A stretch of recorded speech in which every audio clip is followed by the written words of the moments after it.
So you had a long career at HBO, 30 years, right?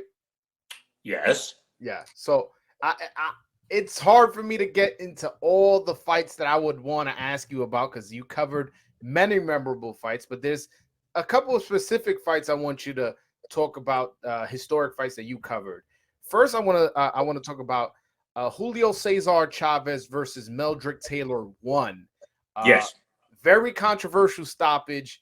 It's funny, we're coming off a controversial stoppage this past Saturday, but we won't get into that. Talk to me about that fight, how covering it, how it felt, how it went. What did you think of the stoppage at the time, and how do you feel about it now?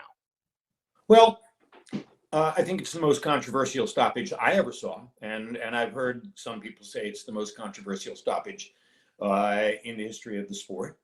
Um, I think that Richard was, by and large, a good referee. I don't think that was a logical stoppage. He he could not have been unaware that there were fewer than 10 seconds to go. He was looking directly into the corner where the red light was on.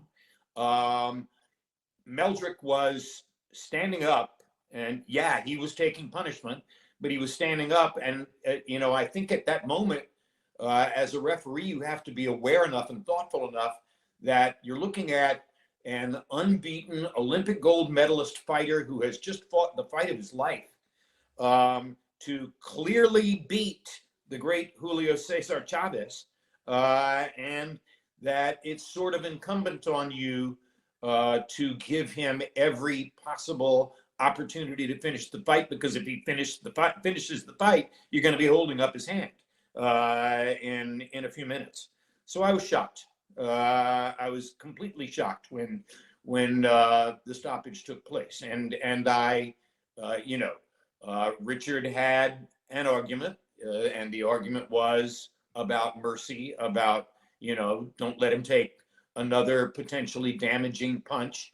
But he had taken a lot of damaging punches, and I understand that point of view. The only thing I'll say with regard to supporting my own point of view with regard to that is that, for better or for worse, and whether justifiably or not, Richard Steele was never again introduced in Las Vegas without getting a thunderous chorus of boos. The audience did not forget. And with the sole exception of the Chavez maniacs, of whom, of course, there were many, everyone else came to the conclusion in their own minds that Taylor deserved the victory too much to have it taken away from him that way.